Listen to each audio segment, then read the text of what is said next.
Jadi ini graf yang kedua, tajuk graf yang kedua. Tajuk graf yang terlibat sebenarnya ada 6 tajuk graf. Inilah graf yang kedua, iaitu melibatkan kecerunan. Soalan yang sangat popular dan menjadi pilihan kepada pelajar-pelajar. Okey. Pada soalan ini, saya ingin bertanya, apakah asas paling penting dalam soalan bab yang ke-10 ini? Apakah asas yang paling penting bagi bab yang ke-10 ini? Iaitu M. Apa itu M? Kecerunan. Itu asas yang paling penting. Kecerunan. Yang kedua, pada tajuk ini juga, yang penting ialah persamaan kepada garis lurus. Apakah persamaan asas garis lurus? Ya, saya panggil dia Yahoo Messenger bukan tempat cinta. Ini nama saja yang saya panggil, jangan nanti balik declare pula. Cikgu Zul kata Yahoo Messenger bukan tempat cinta dah.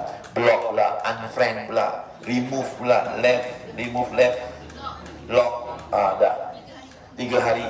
Komen hantar dekat admin pula, hantar ke admin FB, macam-macam, buat report pula, dah tak payah.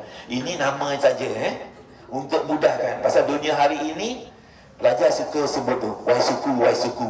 Kita pun ada Y suku juga, tapi Y sama dengan MX tambah C. Okey. Yahoo Messenger bukan tempat cinta. Itu asas dia. Kalau jumpa soalan ni, terus dia tulis Y MX tambah C. Okey. Apabila nampak persamaan ini juga, kita faham tentang kecerunan, iaitu M. Kita faham tentang M. Saja jangan tanya, M ni ada berapa bentuk M? Kecerunan ada berapa bentuk asas dalam dunia lah? Ya, bagus, 4. Iaitu M yang positif, naik. M yang negatif, turun.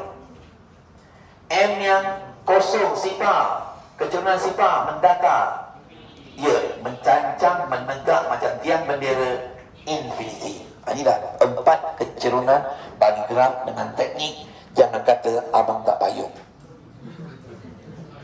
Payung. Ada pelajar panggil dia tulang ikan dan sebagainya. Tak kisah.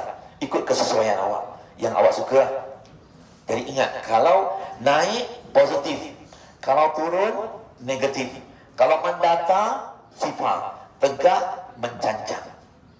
Macam tadi X sama dengan, dia keluknya ialah infinity. Y sama dengan, keluknya ialah mendatar sifar. Okey. Ini bentuk dia, asas dia. Kemudian kita lihat kepada formula M. Formula kecerunan M yang kita jumpa, ada banyak formula dia. Ada 4 formula dia kesemuanya. Iaitu pertama ialah formula M dengan 2 titik. Formula M dengan 2 titik, iaitu dia diberi dalam biasa pun diberikan, tak masalah Y2, ya bagus hebat X2 tolak X, atau sebaliknya lah, terbalikan je formula tu. Y1 tolak Y2 per X1 tolak X2, terbalikan. Okay. Dan formula yang ketiga ialah, dan ketiga dan keempat ialah Y over X dan Y over X. Satu ni ialah negatif, satu lagi ialah positif. Ini formula dia. Y over X positif dan Y over X negatif. Ini formula dia. Dia punya bentuk yang ke-3 dan ke-4. Saja dalam tanya kumpulan ni, saya rasa boleh dijawab, saya ingat. Negatif Y per X, bila masa kita nak guna formula ni? Ya, very good. Hebat, dahsyat. Betul, tepat sekali. Tolak Y over X apabila jumpa garisan pintasan. Bila jumpa garisan pintasan. Dan bila nak gunakan Y over X sahaja, garisan yang tidak akan memotong pintasan. Awak punya lukisan gambar raja awak tengok, ada beberapa garisan dia tak memotong langsung pintasan. Tak sentuh, hanya sentuh pusat origin atau pusat koordinat 00. Kalau dia menyentuh garisan 00, gunakanlah Y per X. Tapi kalau dia memintas pada dua paksi, gunakan negatif Y per X. Tak payah gunakan Y2 atau Y1 atau sebaliknya. Okey. Sebab itulah soalan ini saya pilih kerana dia mengandungi semua perkara-perkara ini. Okey, kita lihat sekarang pada soalan tersebut. Cari kecurangan garisan BC. Dia nak minta garisan BC. Kalau garisan BC, kita gunakan formula apa? Negatif Y per X. Sebab dia ada pintasan dekat situ. Negatif Y per X. Berapakah nilai Y pada paksi pintasan Y? Garisan BC? 12. Berapakah pintasan pada X? 8. Garisan itu sedang turun ke sedang naik? Kalau garisan yang sedang turun, dia mesti, akhir jawapan mesti negatif. So, letakkan dia sebagai, kita kecilkan menjadi 4 yang pada negatif 3/2, negatif 3/2. Pastikan tanda negatif itu berada di atas atau di tengah-tengah, jangan di bawah. Wa ima, walaupun negatif 2 ataupun 2 itu atau 8 itu penyumbang tanda negatif, kedudukan terakhir tanda negatif berada di tengah-tengah palang ini atau di atas. Kalau di bawah, salah. Cikgu dah beritahu kan? Okey, kalau di bawah, salah. Walaupun penyumbang negatif itu orang bawah. Itu di akhir lah. Okey.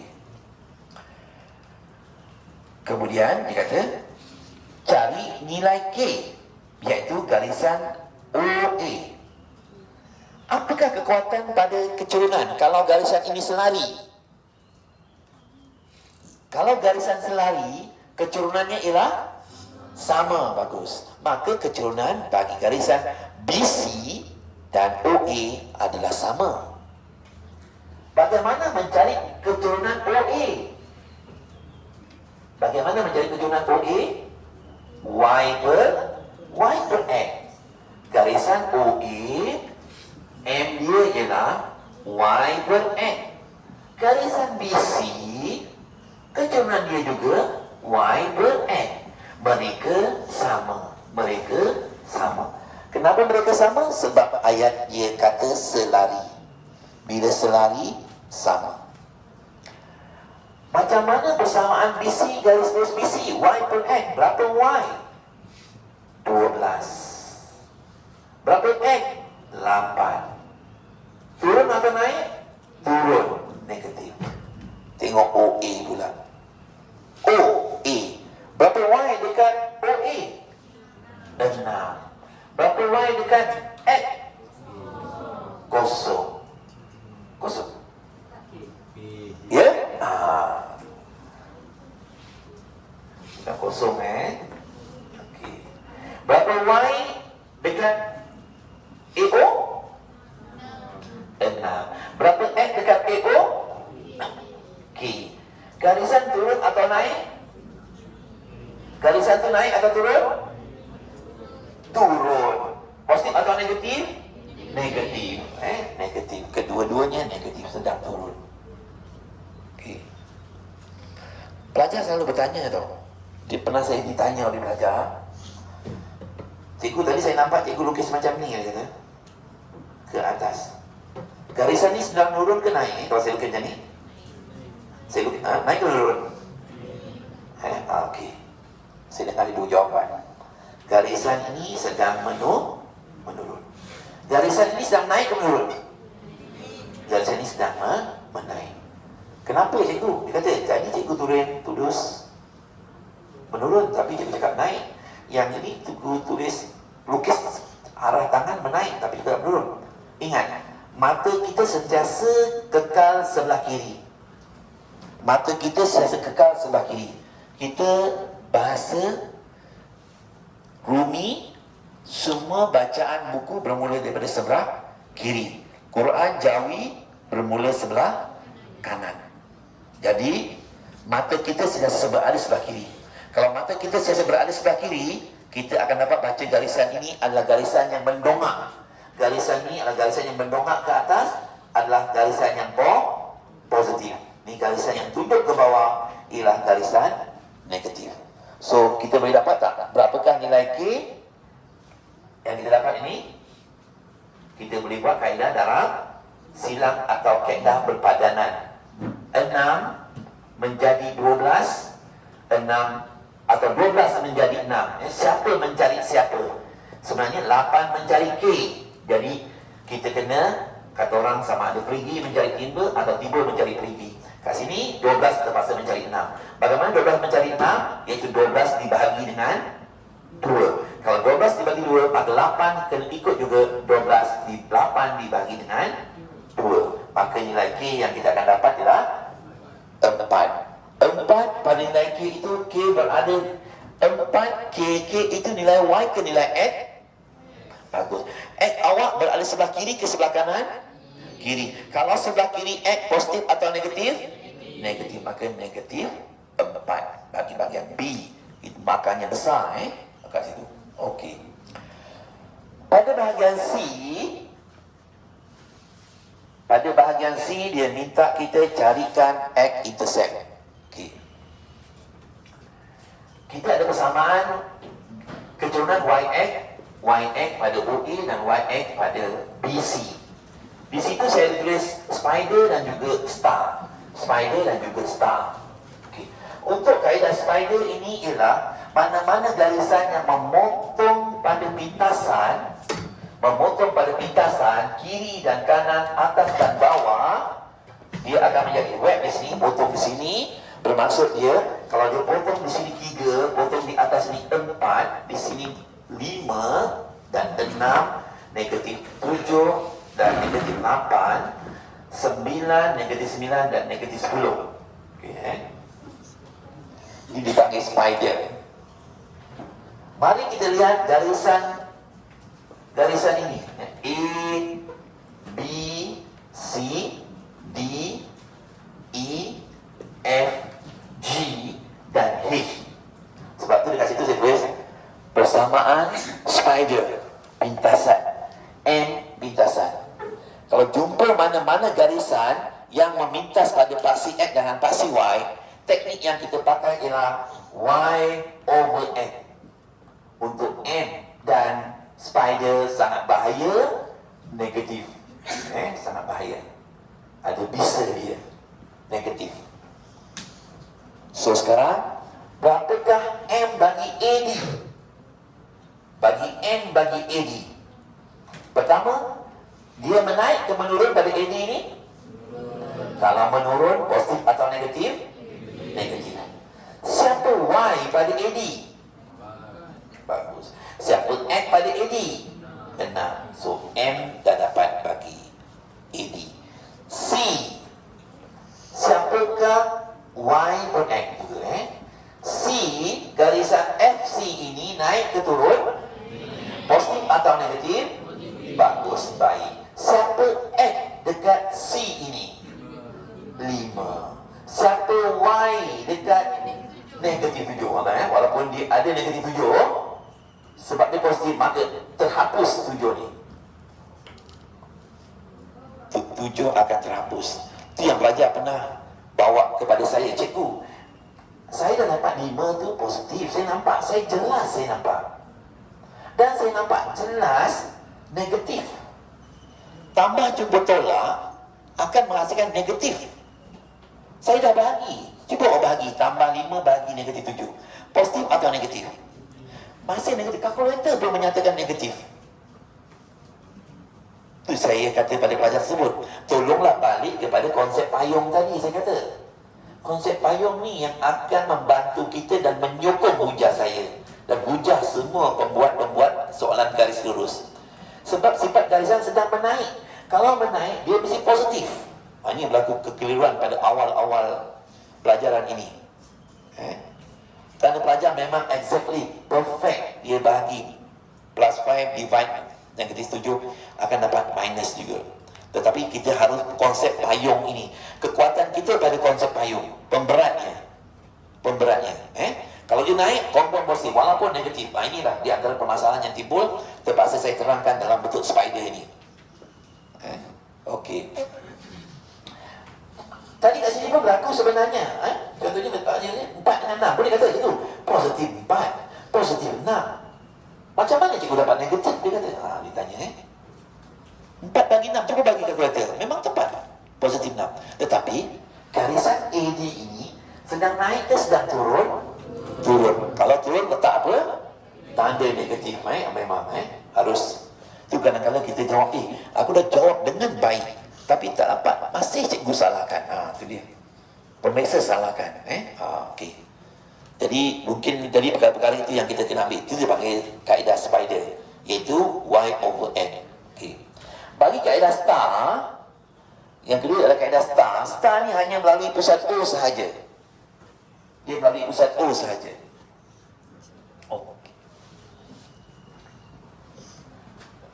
Formula masih sama, Y per X lagi, tapi melalui pusat O. Dia tidak langsung menyentuh kepada mana-mana paksi. Dia lalu pusat O. Ini panggil star, star. Dia lalu pusat O. Kalau dia 3, 4, dia punya Y-nya ialah Y per X. Y-nya berapa?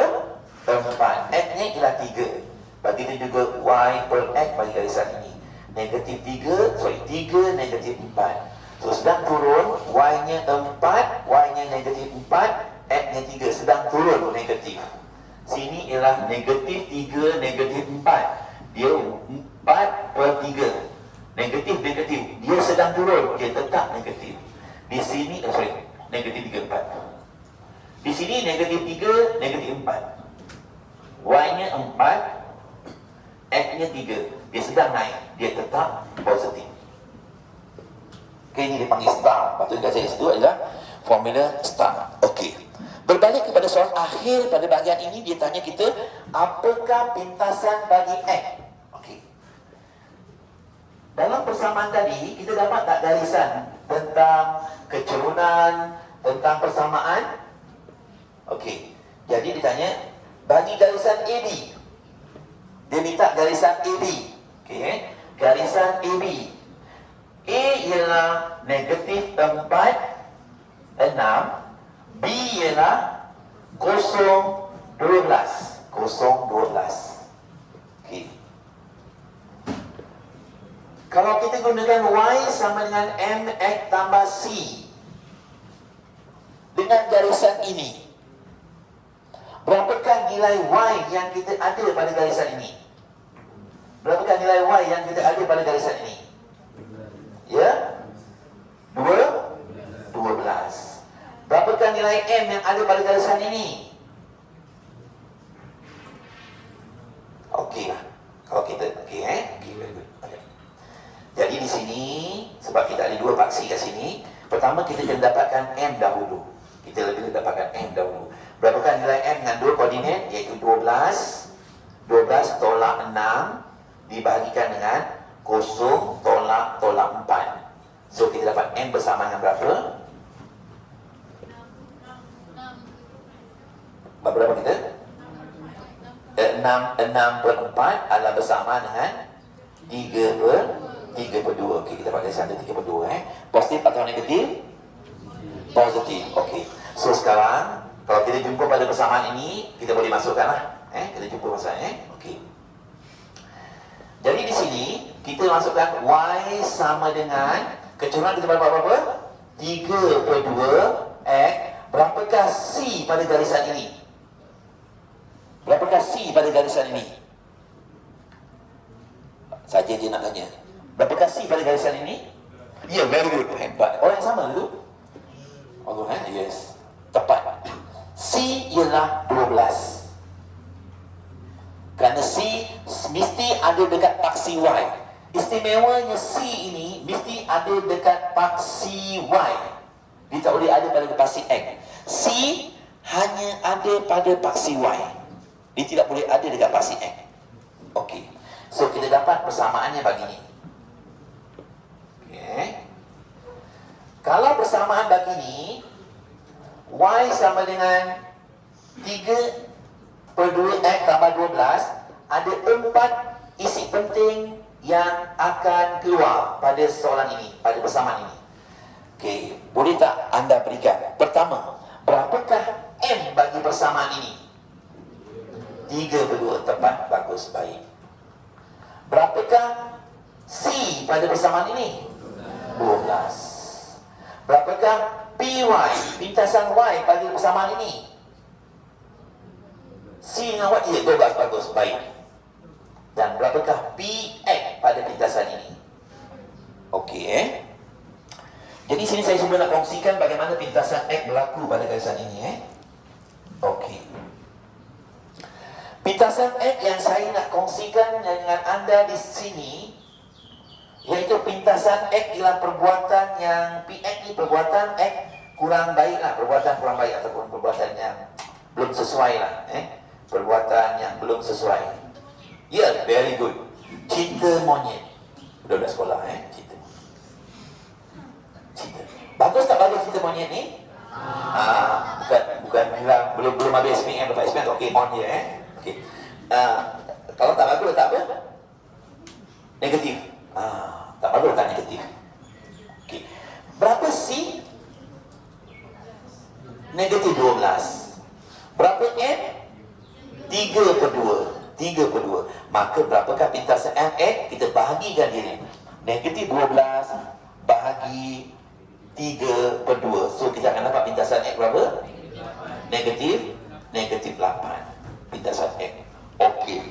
Permasalahan pada ini sebenarnya terlalu ringkas sangat, sebab bahagian ini menyumbang lebih kurang 3 markah. Jadi saya pernah membuat kajian ini, buat pembentangan di MUA, di Bakri MUA, dilihat oleh beberapa pihak daripada JPN.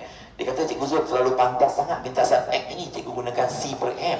Untuk kertas 1 okey, tapi untuk kertas 2 saya galakkan awak gunakan kaedah pinta X. Gunakan kaedah pinta X. Pinta X, suka X. PX, pinta X. Awak suka X. Kalau awak suka X, jiwa awak kosong kepada siapa? Ya, jiwa awak kosong kepada Y. Sebab dia pinta X.